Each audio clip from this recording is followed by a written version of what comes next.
Votre convalescence commence tout de suite après l'opération. Prendre soin de vous après votre sortie de l'hôpital, vous présenter à vos rendez-vous de suivi avec votre équipe de soins et faire la réadaptation sont des étapes importantes de votre processus de guérison qui réduisent votre risque futur. La durée de votre hospitalisation dépend du type d'opération. Pour une sternotomie, c'est-à-dire une incision faite au milieu de la poitrine, l'hospitalisation dure en moyenne 4 à 5 jours, sans compter le jour de l'opération. Pour une thoracotomie, c'est-à-dire une incision faite du côté gauche ou droite de la poitrine ou sous les seins, entre les côtes, l'hospitalisation dure moyenne 2 ou 3 jours, sans compter le jour de l'opération. Votre hospitalisation pourrait se prolonger s'il faut surveiller votre rythme cardiaque, par exemple. Quelle que soit la durée de votre séjour à l'hôpital, le jour de votre départ, on vous remettra une ordonnance que vous devrez faire exécuter à votre pharmacie avant de rentrer à la maison. Bonjour, je m'appelle Souad, je suis travailleuse sociale à l'Institut de cardiologie. Il est fortement recommandé de demander à quelqu'un de rester avec vous la majeure partie du jour et de la nuit pendant au moins 1 à 2 semaines après votre opération. Si l'opération a eu lieu d'urgence et que vous vivez seul, vous devriez demander à un proche de vous héberger temporairement car vous aurez besoin d'aide notamment pour vous présenter à vos rendez-vous, faire vos courses, vous faire à manger, etc. Cette personne pourra aussi appeler des secours pour vous si vous ressentez un malaise. Certains patients optent plutôt pour une convalescence dans une résidence. Une travailleuse sociale de l'Institut cardiologie se fera un plaisir de vous aider avec ces démarches-là. Nous sommes là pour vous. En cas d'urgence pendant votre convalescence, ne tardez pas à obtenir de l'aide. Ces situations sont rares, mais si cela vous arrive, faites le 911 ou rendez-vous immédiatement au service des urgences le plus proche. Voici des exemples d'urgence. Faiblesse soudaine d'un côté du corps, détérioration soudaine de la vision, difficulté soudaine à parler ou signes ou symptômes d'un accident vasculaire cérébral, difficulté soudaine à respirer, même au repos et malaise, douleur intense et soudaine à la poitrine et malaise. Si votre état se détériore après votre sortie de l'hôpital, mais que ce n'est pas une urgence, téléphonez au chirurgien ou à la coordinatrice des soins infirmiers le jour même pour lui en parler. Voici des exemples de situations où vous devriez nous appeler. Si vous constatez des signes ou symptômes que votre incision est infectée ou si vous remarquez un essoufflement nouveau ou qui s'aggrave. Vous pouvez téléphoner au chirurgien pendant les heures de bureau, en dehors de ces heures, ou si le bureau du chirurgien est fermé, vous pouvez téléphoner à la coordinatrice des soins infirmiers, jour et nuit, au 613-696-7000, poste 0. Nous ne vous rappellerons probablement pas immédiatement, mais nous devrions pouvoir le faire le même jour. Les numéros de téléphone de ces personnes ressources sont indiqués à la première page du guide Rétablissement à la suite d'une intervention chirurgicale cardiaque. Soins de l'incision. Il est très important de garder votre incision sèche et propre après l'opération. Examinez-la avant de quitter l'hôpital et tous les jours par la suite. Vous pouvez également demander à un membre de votre famille ou à la proche aidant de le faire ou la prendre en photo afin de suivre la cicatrisation. Si votre incision semble pire qu'à votre sortie de l'hôpital, communiquez avec nous immédiatement. La plupart des patients quittent l'hôpital sans pansement sur leur incision, afin qu'elle soit exposée à l'air. Il ne faut pas la toucher ni la frotter. La croûte qui se formera est un pansement naturel qui favorisera la cicatrisation. Assurez-vous que l'incision est propre et sèche et que vos vêtements ne frottent pas contre elle. N'y mettez pas de crème, de lotion ou de poudre ou d'huile afin d'éviter toute l'infection. Si un pansement a été mis sur votre incision et a besoin d'être changé après votre sortie de l'hôpital, nous vous enverrons quelqu'un à domicile. Si une infirmière locale change votre pansement à la maison, examinez votre incision. Communiquez avec l'Institut de cardiologie si elle semble pire qu'à votre sortie de l'hôpital. Si vous avez une incision sur la jambe, il est normal que la région soit enflée pendant quelques semaines.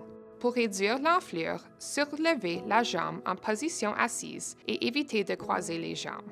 Vous pouvez utiliser l'outil à code des couleurs, zone de prise en charge de la santé cardiaque, pour déterminer si votre incision a une apparence normale ou non. Si vous êtes dans la zone verte, tout va bien. Assurez-vous que votre incision est propre et sèche. Il est normal de ressentir un tiraillement, une brûlure ou un engourdissement près de l'incision. S'il y a une petite encoche en haut du sternum, elle disparaîtra dans 1 ou 2 mois. Ne mettez pas d'huile, de crème ou de lotion. Si vous remarquez une aggravation de la rougeur, un nouvel écoulement ou une augmentation de la douleur, vous êtes dans la zone jaune. Téléphonez-nous dès que vous observez ces symptômes afin de réduire votre risque d'infection. N'attendez pas. Vous êtes dans la zone rouge si vous constatez l'un des signes d'infection suivants: plaie ouverte ou qui se creuse, écoulement crémeux ou qui ressemble à du pus, mauvaise odeur ou fièvre 38 degrés Celsius et plus. Téléphonez immédiatement au bureau de votre chirurgien ou à la coordinatrice des soins infirmiers. Nous vous donnerons rendez-vous pour une consultation en personne le jour même ou le prochain jour ouvrable, si nous pensons qu'il s'agit bien d'une infection. Pour garder votre incision propre et sèche, nous vous recommandons de prendre une douche par jour ou aux 2 jours. Les premières fois que vous prendrez votre douche, demandez à quelqu'un de rester tout près. La douche vous demandera un grand effort physique et vous aurez peut-être besoin d'aide. Ne restez pas trop longtemps sous la douche et assurez-vous que l'eau n'est pas trop chaude. Ne mettez pas votre incision directement sous le jet d'eau, car la pression exercée pourrait être inconfortable. Utilisez un savon doux pour vous laver comme d'habitude. Vous pouvez laisser l'eau savonneuse couler sur votre incision, mais ne frottez pas la croûte qui s'est formée. Lorsque vous avez terminé, tapotez l'incision à l'aide d'une serviette propre que vous laverez après chaque utilisation. Pendant les premières semaines, vous sentirez probablement le besoin de vous reposer après avoir pris une douche. Ce serait comme avoir fait de l'exercice et vous ressentirez peut-être de la fatigue. S'il y a un pansement sur votre incision, coordonnez le moment de prendre votre douche avec votre infirmière à domicile. Il ne faut jamais laisser un pansement mouillé sur une incision. Attendez environ 8 semaines avant d'aller nager, de prendre un bain ou d'utiliser un spa. Après ce délai, votre plaie devra être complètement guérie. Si l'incision se trouve sur votre sternum et que vous portez du C ou une taille supérieure de soutien-gorge, nous vous recommandons de porter un soutien-gorge souple qui s'attache par à l'avant. Il doit être confortable et bien soutenir la poitrine. Portez-le pendant la majeure partie du jour et de la nuit afin d'éviter que les tissus mammaires ne tirent l'incision et le peau du sternum. Le soutien-gorge peut favoriser la cicatrisation, réduire le risque d'infection et atténuer la douleur. Vous pouvez mettre un morceau de gauze propre sur votre incision pour en protéger la croûte, éviter le frottement et prévenir l'irritation causée par le bas du soutien-gorge. Assurez-vous de remplacer la gauze tous les jours. Vous pouvez également en utiliser un morceau propre pour absorber l'humidité entre les seins et garder l'incision propre et sèche. Si l'incision se trouve au milieu de votre poitrine, ce qu'on appelle un sternotomie, vous devez également protéger le sternum fracturé afin qu'il guérisse bien. En plus de prévenir les infections et autres complications, c'est très important pour votre rétablissement après une chirurgie cardiaque. Il faut du temps pour que le sternum se guérisse. Les fils d'acier qui le tiennent fermé aideront à la stabiliser, mais ce sont les mesures de précaution qu'on vous enseignera à l'hôpital qui lui permettront de bien guérir. Bonjour, je m'appelle Justina et je suis une physiothérapeute à l'Institut de cardiologie. Selon vos facteurs de risque, le chirurgien vous demandera de prendre des précautions particulières pour protéger votre sternum. Voici les précautions habituelles. Ne poussez pas, ne tirez pas et ne soulevez pas d'objets de plus de 10 livres avec les bras pendant 8 semaines après l'opération. Une fois cette période terminée, si vous guérissez normalement, vous pourriez recommencer à bouger sans restriction, selon ce que vous dira l'équipe de soins lors de votre rendez-vous de suivi. Voici les précautions modifiées. Ne poussez pas, ne tirez pas et ne soulevez pas d'objets de plus de 10 à 20 livres avec les bras pendant 6 semaines après l'opération afin de permettre la guérison du sternum. Tant que vous gardez les coudes et les mains proches du corps, vous pourrez utiliser vos bras pour vous lever d'un fauteuil, sortir du lit ou soulever votre petit chien par exemple. Une fois cette période terminée, si vous guérissez normalement, vous pourrez recommencer à bouger sans restriction selon ce que vous dira l'équipe de soins lors de votre rendez-vous de suivi. Si vous toussez ou éternuez, croisez les bras sur votre poitrine et serrez légèrement comme ceci afin de protéger votre sternum. Si vous avez subi une intervention à effraction minimale, une incision du côté gauche ou droit de la poitrine, vous pourriez bouger librement. De plus, il se peut que vous puissiez recommencer à travailler et à conduire plus rapidement. Parlez-en à votre chirurgien. Vous trouverez dans le guide du patient des exercices légers qui atténueront la pression dans votre dos et vos épaules. Nous vous recommandons de faire ces exercices sauf si vous causent de la douleur. Il se peut que vous remarquiez un léger essoufflement après l'opération. Les exercices de respiration profonde et de toux aideront à ouvrir les poumons et à éliminer le mucus qui s'y trouve. Procédez comme suit.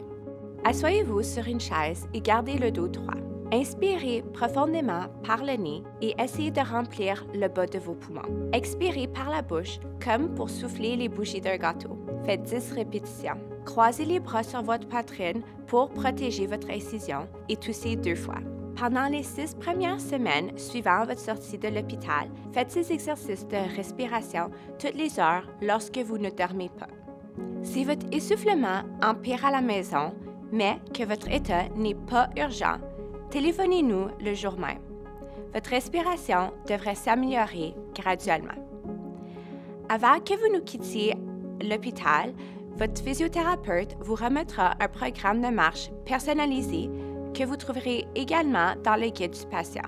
Suivez-le jusqu'à ce que vous commenciez le programme de réadaptation cardiaque.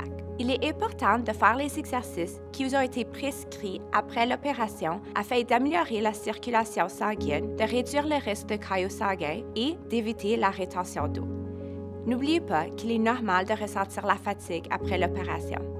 Allez-y un jour à la fois. Réadaptation cardiaque. La participation à un programme de réadaptation cardiaque peut réduire de 31% le risque de réadmission à l'hôpital. Elle permet également de réduire le taux de mortalité de 25%. Le suivi en réadaptation cardiaque devrait commencer de 6 à 8 semaines après l'opération.